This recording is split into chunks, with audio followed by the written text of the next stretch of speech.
نن به نظر وکړو د خپل ژوند زما په ژوند او زندګۍ کې د نبی رسول څومره سنت ماتېږي باید چې دا پرېږدو د مرګ ژوند نسبتا لګي بیا په خپلو بچو کې زما بچی که د رسول الله سنت ماتوي ما تر اوسه پورې د بچي سره خفګان په دې کړی دی که نه م دی کړی د بچي مې تربیت کړی دی که نه اول نمبر دویم نمبر که دا بچی مې د رسول الله سنت ماتوي په دا تندي کې مې ګوت ورته چېرته راوستی بیا به څه کوې دغه حدیث سره نبی اسلام فرمایي لا یؤمن احدکم حتی اکون احب الیه من والده وولده والناس اجمعین یو کس تر هغه وخته پورې مؤمن نشي کېدلی تر څو چې ورته زه خپل ځان نه د خپل اولاد نه د هر څیز نه زیات محبوب نه یم ګرځېدلی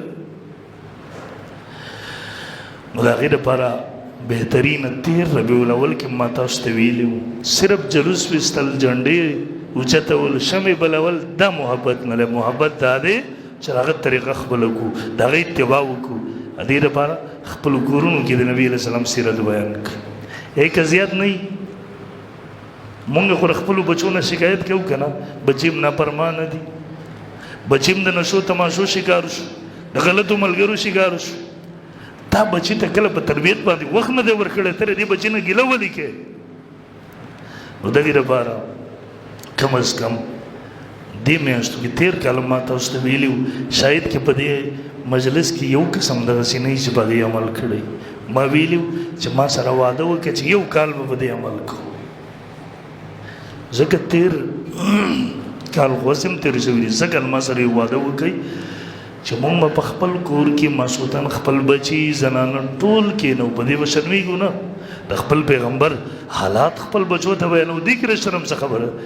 15 منټه که 10 منټه هم نشي ورکولی 15 منټه دا تبلیغي جماعت والا وایي په خپلو کورونو کې فضایل اعمال تعلیم وکړئ دا موقع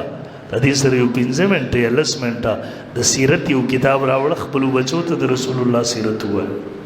صلی الله علیه وسلم د سنت حبیب په نوم باندې یو کتاب ملاویږي اردو کې ډېر په اسانه طریقې سره لیکلی د نبي علیه السلام سنت یې پکې راجمع کړي دي دغسې سیرت مصطفیٰ په 3 جلدو کې ملاویږي ډېر بهترین کتاب دی په سیرت د نبي علیه السلام هغه لږ علمي دی که هغه نشي کتی آسان یو ملاویږي په یو جلد کې محمد رسول الله په نوم باندې هغه ټول را پیدا کړي خپلو بچو ته یو 15 منټه 10 منټه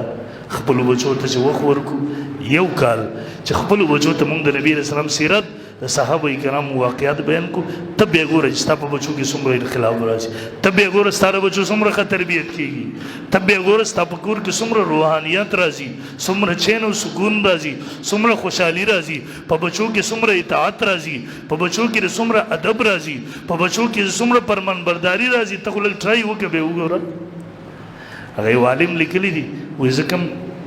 یو سکول ته ورغلم غیر مسلم ملکو ویل یو بچی میرا پاس ہو تب سے جوڑے گی پائلٹ بل میرا پاس ہو سب جوڑے گی انجینئر بل میرا پاس ہو سب جوڑے گی ڈاکٹر بل میرا پاس سب جوڑے گی اگر تو بس صحابی جوڑے گی نو صحابی کو سب نسی جوڑے دے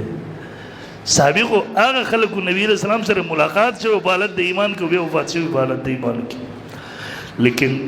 معلومات ہے چونکہ لدیک بچے پا کور کی دومر دا صحابو تذکرے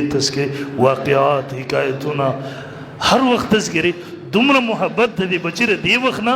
یاره زه به صحابي جوړېږم بهرحال الله دې موږ او تاسو نبی علیه السلام محبت